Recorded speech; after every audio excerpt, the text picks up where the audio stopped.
రాష్ట్ర ముఖ్యమంత్రి నారా చంద్రబాబు నాయుడు జన్మదినం సందర్భంగా ప్రతిపాడు ఎమ్మెల్యే వరపుల సత్యప్రభ పలు ఆధ్యాత్మిక సేవా కార్యక్రమంలో పాల్గొన్నారు.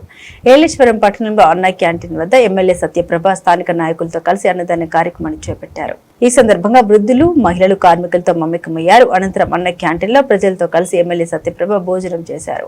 అన్న క్యాంటీన్ అందించే అల్పాహారం, భోజనం నాణ్యతపై వినియోగదారులను అడిగి తెలుసుకున్నారు. ఈ సందర్భంగా మీడియాతో మాట్లాడుతూ స్ఫూర్తి ప్రదాత ముఖ్యమంత్రి చంద్రబాబు జన్మదినం సందర్భంగా నియోజకవర్గ వ్యాప్తంగా ఆధ్యాత్మిక సేవ కార్యక్రమాలు నిర్వహించామని తెలిపారు. దీనిలో భాగంగా అన్నవరం సత్యదేవుని సన్నిధిలో తొలి పావంచ వద్ద ప్రత్యేక పూజలు నిర్వహించామని తెలిపారు. పేదవారికి దుప్పట్ల పంపిణీ, ఏలేశ్వరం పట్టణంలో అన్న క్యాంటీన్ వద్ద అన్న వితరణ కార్యక్రమంలో పాల్గొనడం జరిగిందని తెలిపారు. ప్రతిపాడు నియోజకవర్గ ప్రజలందరికీ తరపున ముఖ్యమంత్రి నారా చంద్రబాబు నాయుడుకు ప్రత్యేక జన్మదిన శుభాకాంక్షలు తెలుపుతున్నామని ఎమ్మెల్యే సత్యప్రభ అన్నారు. అందరికీ నమస్కారం. ఈరోజు మన స్ఫూర్తి ప్రదాత, దార్శనికత కలిగిన నాయకుడు, మన గౌరవ ముఖ్యమంత్రి వర్యులు శ్రీ నారా చంద్రబాబు నాయుడు గారి జన్మదినం సందర్భంగా ఈరోజు నియోజకవర్గం అంతా కూడా సంబరాలు చేసుకోవడం జరిగింది. మొట్టమొదటిగా ప్రముఖ పుణ్యక్షేత్రమైన మన కాన్స్టిట్యున్సీలో ఉన్న శ్రీ వీర వెంకట అన్న సత్యనారాయణ స్వామి వారి తొలిపావంచ దగ్గర ఉదయం పూజలు నిర్వర్తించి పేదవారికి దుప్పట్ల పంపిణీ కూడా చేయడం జరిగింది. దాని తర్వాత ఇక్కడ ఏలేశ్వరం నగర పంచాయతీలో ఉన్న అన్నా క్యాంటీన్ దగ్గర కార్యక్రమానికి రావడం జరిగింది. ఈరోజు ముందుగా నియోజకవర్గ ప్రజలందరి తరపున కూడా గౌరవ ముఖ్యమంత్రి వర్యులకి జన్మదిన శుభాకాంక్షలు తెలియజేసుకుంటూ, ఆయన నిండు నూరేళ్లు ఆయుర ఆరోగ్యాలతో రాష్ట్ర అభివృద్ధిని ఇంకా మరింతగా ముందుకు పరిగెట్టిస్తూ మా అందరికీ స్ఫూర్తి ప్రదాతంగా ఇంత రాష్ట్ర అభివృద్ధిలో మమ్మల్ని కూడా పాలు పంచుకునేలాగా ఉత్సాహంగా ఉండాలని చెప్పి మనస్ఫూర్తిగా కోరుకుంటూ, ఏదైతే పేదవాడి ఆకలికి 5 రూపాయలకే పేదవాడి ఆకలి తీర్చాలనే ఉద్దేశంతో ఈ అన్నా క్యాంటీన్ ని ఏర్పాటు చేయడం జరిగింది.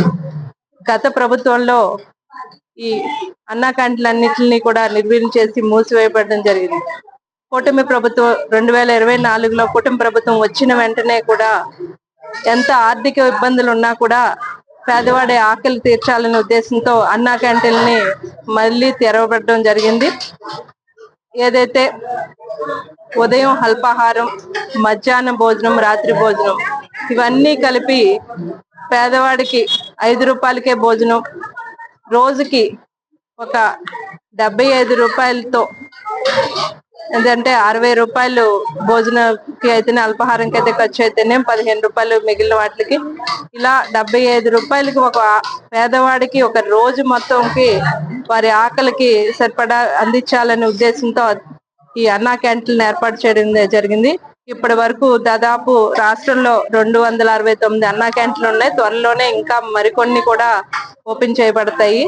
ఇప్పటికే ఈ గత 21 నెలలుగా 2,70,000 మంది ఈ అన్నా క్యాంటీన్ లో భోజనం చేయడం జరిగింది. దీనికి నిమిత్తం ఇప్పటి వరకు వారికి దాదాపు రోజుకి 70 లక్షల ఖర్చు రాష్ట్రానికి ఈ అన్నా క్యాంటీన్ నిమిత్తం. ఈరోజు ఏదైతే గౌరవ ముఖ్యమంత్రి వర్యులు నారా చంద్రబాబు నాయుడు గారు పుట్టినరోజు సందర్భంగా మన ముఖ్యమంత్రి వర్యుల సతీమణి మన అమ్మ నారా భువనేశ్వరి మేడం గారు ఈ ఒక్కరోజు రాష్ట్రంలో ఉన్న అన్నా క్యాంటీన్లు అన్నిటిలో కూడా ఉచితంగా భోజనం పెట్టాలి అన్న ఉద్దేశంతో 76 లక్షల రూపాయలని ఈ అన్నా క్యాంటీన్ కి డొనేట్ చేయడం జరిగింది. ఎందుకంటే ఇది మనందరికీ కూడా ఒక మార్గదర్శకత్వం. దీని నిమిత్తం ప్రతి ఒక్కరూ కూడా ఏదైతే సేవా కార్యక్రమాల్లో పాలు పంచుకుంటున్నారో ఇందులో కూడా ప్రతి ఒక్కరూ కూడా వ్యక్తిగతంగా కూడా దీన్ని ఆదర్శంగా తీసుకుని ఈ అన్నా క్యాంటీన్ చారిటబుల్ ట్రస్ట్ కి వారు కూడా పాలు పంచుకోవాలి, వారు కూడా వారికి తోచిన సహాయం చేయాలి అనే ఉద్దేశంతో మనందరం కూడా దీన్ని స్ఫూర్తిగా తీసుకుని ప్రతి ఒక్కరూ కూడా, అంటే ఒక పక్కన గవర్నమెంట్ ప్రభుత్వం తరపు నుంచి దీన్ని ఆదరిస్తున్న మన తరపు నుంచి కూడా మనందరం కూడా ఒక ఆదర్శంగా తీసుకుని మనం కూడా ఎంతో కొంత దీనికి వ్యక్తిగతంగా కూడా సేవ చేయాలనే ఉద్దేశంలో ఈ రోజు మనం దాన్ని మార్గదర్శకంగా తీసుకోవాలని సందర్భంగా తెలియజేసుకుంటూ, ఈ రోజు రాష్ట్రంలో ఉన్న అన్ని అన్నా క్యాంటీన్లో కూడా ఉచితంగా భోజనం అందించాలనే ఉద్దేశంతో భువనేశ్వరం మేడం గారు 76 లక్షల రూపాయలు డొనేట్ చేయడం జరిగింది. ఇదే విధంగా రాష్ట్ర అభివృద్ధి ఏదైతే సంక్షేమ పథకాలను ఎలాగా అయితే ముందుకు తీసుకెళ్తూ అందరికీ అందేలా చూస్తున్నామో, అభివృద్ధిని కూడా పరుగులు పెట్టేలాగా మన కూటమి ప్రభుత్వం మన నాయకులు చంద్రబాబు నాయుడు గారు మార్గదర్శకంలో ముందుకు వెళ్తుంది.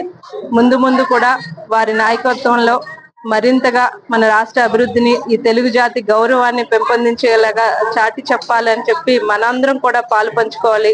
వారు చేసే సేవా కార్యక్రమాలతో మనం కూడా పాలు పంచుకోవాలని సందర్భంగా అందరినీ కోరుకుంటూ మరొకసారి నియోజకవర్గ ప్రజలు, తెలుగుదేశం నాయకులు, కార్యకర్తల తరపు నుంచి మన ముఖ్యమంత్రి వర్యులకి శుభాకాంక్షలు తెలియజేసుకుంటూ ఈ కార్యక్రమంలో పాల్గొని కార్యక్రమాన్ని విజయవంతం చేసిన అందరికీ కూడా ధన్యవాదాలు తెలియజేసుకుంటూ సెలవు తీసుకుంటాం.